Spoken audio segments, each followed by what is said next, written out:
type, is he? The ploughing plonker. Break me pearlies on this blasted pit-ridden tract.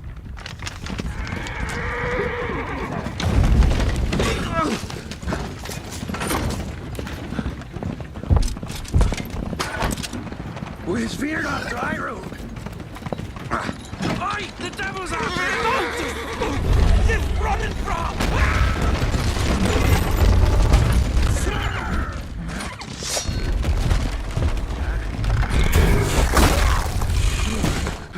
The builder, shield us.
Salt.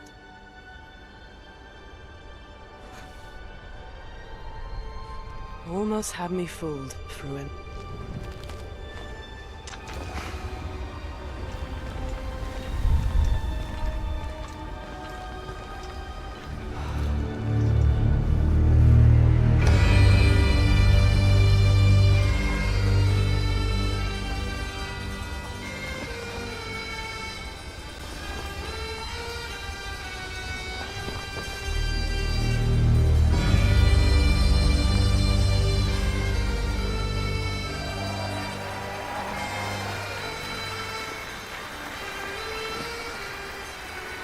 Thank you. Thank you, everyone, and welcome to the State of Unreal at Unreal Fest Orlando. We're here to show you what's next with Unreal Engine and so much more. We are thrilled that you're able to join us. Thank you. But first things first, I'm here with Sebastian and Kitek from CD Projekt Red. We have a lot to talk about. Hey, guys. Hey. Thank you, Wyatt. Thank you, Wyatt, and hello, everyone. With The Witcher 4, we're stepping things up. And to do that, we needed the right partner, one that truly understands that great open-world games are all about art and technology coming together. Yeah, and look, our goals are completely aligned here. And around the launch of UE5, your awesome team at CD Projekt Red announced a collaboration to make open-world development in Unreal even better. And it's an opportunity, we just couldn't pass it up. So we've been working on a technical demo together to achieve just that. I think we should take a look at it. You guys ready? Born ready. Kitek is going to play the build for us. Sure, let's do it.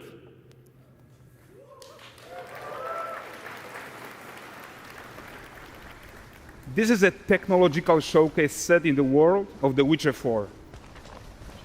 What you just saw and are going to see now is running on a standard PlayStation 5 at 60 FPS with ray tracing. So in the game, you'll be playing as Ciri, a professional monster slayer, a witcher. She explores the world and hunts down monsters for coin. The region we are in is called Kovir, and you'll get to explore it in the game.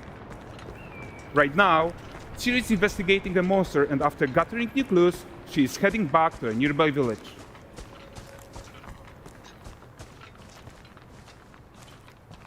All right, everyone, meet Kelpie. Let weeds be weeds, Kelpie. So just like Geralt had Roach, Ciri has her own loyal companion. We return to town. These two characters need to feel like one. Since you're gonna explore the world on horseback, riding needs to feel seamless, natural, and just fun. Yeah, and to support that, we're introducing multi-character motion matching in Unreal. So Ciri and Kelpie, they're perfectly synchronized when mounting from any angle and speed. And we also support root motion movement on Kelpie, so controlling her feels realistic and grounded. And there are also some really nice improvements to our Unreal Chaos Flesh Solver and these machine-learned deformations. So you've got realistic muscles moving and stretching under Kelpie's skin without compromising the performance there.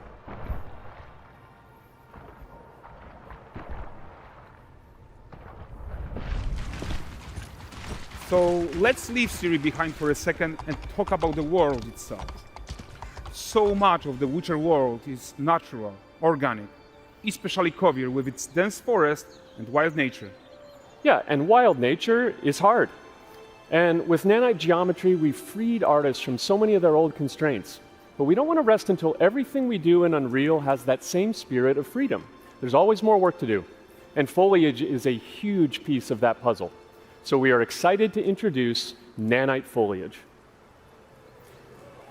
And in order to achieve gorgeous foliage density everywhere, while still being memory efficient, fast to render, we believe that a new idea was needed. So instead of the same card approach we've been using for the past 20 years, artists should be free to take a nanite approach to foliage, modeling every single leaf and pine needle. And the old LOD tricks of the past, they needed a complete rethink. And in their place, it's a new adaptive voxel representation in nanite. It's volumetric, it's fully 3D, it is super fast to render. And these dense clusters of triangles turn into these cubes, which at a distance, they're no larger than a pixel, and they react to the changing light of our dynamic sun and our shadows, and they allow artists to render whatever amount of foliage is needed to achieve their vision without compromise. And no compromise means how ambitious we are when it comes to bringing our vision to life with incredible visuals. But more than that, together with Epic, we created faster way to load the world. We can now bring in more content more quickly for the smoothest possible experience as we fly down to catch up with Ciri.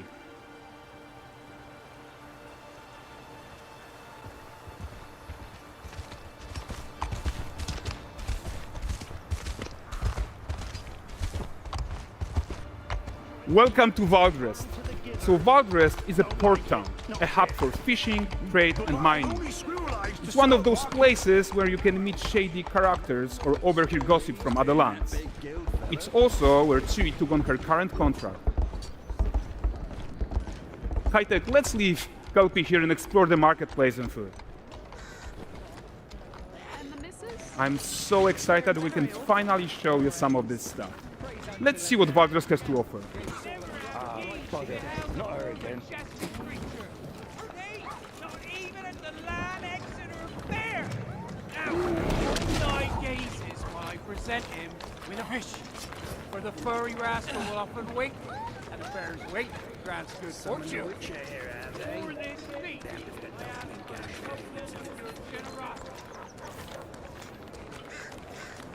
Pardon. Guys, notice how responsive the world is. Character actions directly affect what happens around you, sometimes even setting off chain reactions. Everything is working together.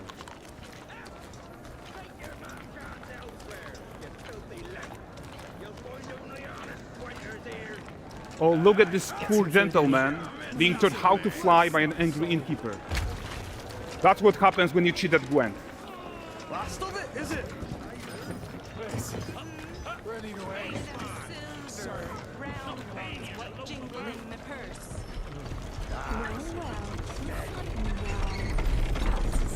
Okay, so this is the guy who gave the series quest his own.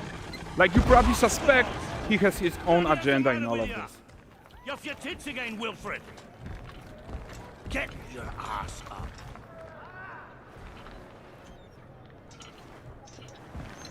A typical day's toil. Who in? Ah, Witcheress. What news of my wagons? No eternity is taking that damn salt to arrive. I found them. And, well, suffice to say, they'll not reach you. As for the salt, I found not one speck. I presume this comes as no surprise to you. Now. Kavir's smuggling trade is of no concern to me. Shush, shush, shush. The Manticore, that flattened your cars and devoured your men? Quite the opposite. Manticore? No, them winged hellspawn dwell in the arse end of Creighton, not here. While Ciri decides what to do about that merchant, let's take a look at the character technology that powers this marketplace. Why don't we listen in on these fishmongers? They're selling their wares, chatting up customers. Morning, catch this is. Won't find none fresher. Rugged me ladies after one of them. Get this cleaned and gutted for you. You mind, dearest? Into seeing something more. Got mackerel, cod, all Braxton's finest. And there is tons of tech to play here, even in this simple market stall. Metahuman tools, improved Unreal smart objects, Chaos Cloth, and more. Yeah, and all of this exists to make sure that the gap in quality between Ciri and NPCs is as small as possible. Yeah, and closing that gap, it's not just about fidelity, right, but also authenticity. They should react to changes in the world around them. But the prisoner in Pillory isn't exciting enough for Valdrest. Let's grab everyone's attention with a circus.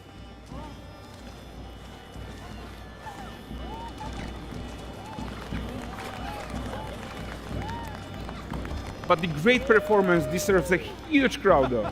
Let's crank it up.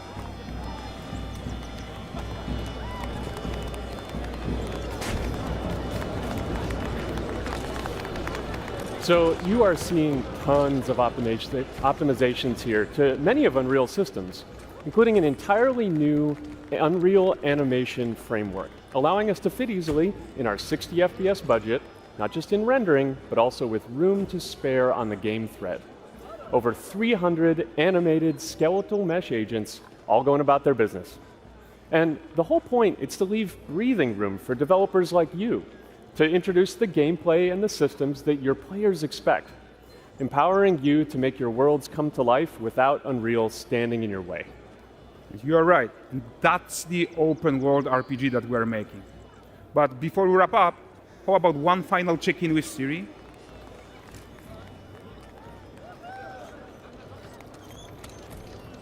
We are making this game to be the most immersive and ambitious open world Witcher game ever.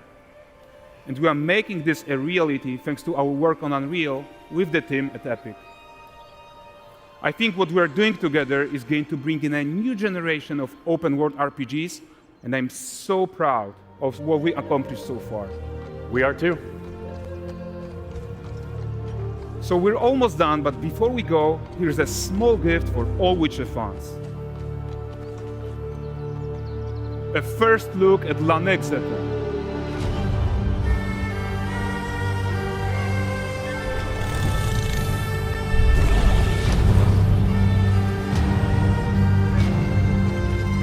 Onward, Kelby.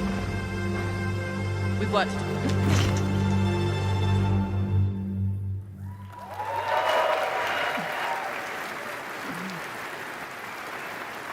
Thanks, guys. Seriously, it looks amazing. And we've also barely scratched the surface of what's coming in Unreal 5.6. So here's Julien to tell you even more. Thank you very much. Thank you so much.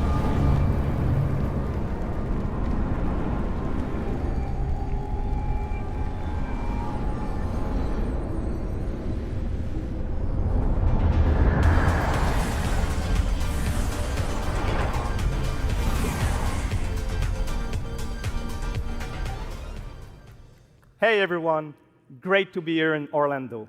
I spent a lot of time on this demo, so I'm happy to be the one to talk about what went into the 5.6 release. An open world like that was just the perfect content to focus on our main goal for the release, which was performance.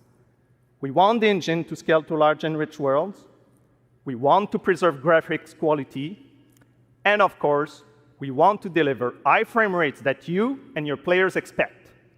So let's check it out, starting with rendering. If you all remember, when we released Nanite with UE5, it supported static geometry. Last year, we brought skinning to Nanite. And now, we're working on Nanite foliage.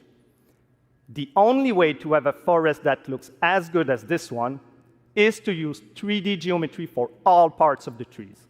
just like we do for everything else. However, this is a crazy amount of fine geometry. So we had to rethink how trees are created and displayed. To create them, we developed nanite assemblies. These 28 little parts that you see are all that we use to build all the spruces from the forest. They are instanced thousands of times and used like building blocks to assemble trees in different ways. And as you probably noticed with the wind effect, they even support skeletal animation, which runs on the GPU. Thanks to assembly, we greatly reduce the storage, the runtime memory, and the rendering cost. Then, to display an entire forest, the challenge was to preserve fidelity and performance from any distance. Let's check up close the level of detail we're talking about here. Lots of details. But this triangle representation is not the most efficient when far away, due to the amount of overlapping. And that's why we made an adaptive voxel representation. But in reality, you'll never see those voxels this close, since when we move the camera back, they're barely a pixel. Nanite foliage is almost done. We are moving it to the main line as we speak, and it will be available for everyone in 5.7. Another thing I would like to share is that ray tracing and Lumen now run more than twice as fast, with no visual trade-off compared to when UE5 was released. And because of that, we can now hit 60 FPS on consoles. And finally, we rewrote the rendering pipeline to run asynchronously so you can increase the richness of your scenes even more. Now let's talk about chaos physics. For chaos cloth, we improve our cloth-to-cloth constraint solution. This removes a lot of collision evaluation when garments are piling up and interacting with each other. Even for complex setup like Series Cape, we hit a sub-millisecond budget on PS5. With Chaos Flesh, we introduce procedural muscle activations to make deformation and motion more natural. Your artist will still have control over tetrahedral simulation and train ML models that run fast in real time. We now support the baking of fluid surface data into lightweight assets to be played back at low cost. This is going to give you high-fidelity water without the performance cost of real-time fluid simulation. For animation, we work on both performance and fidelity. Here, you can see how Siri and Kelpie match up in their interaction. Well, that works no matter the angle of approach. That's our Molds character motion matching solution. We also added motion matching in Sequencer to build stitch tracks. With them, you can seamlessly transition from gameplay to cinematic. Also, we now have a secondary layer of animation driven by physics in Control Rig.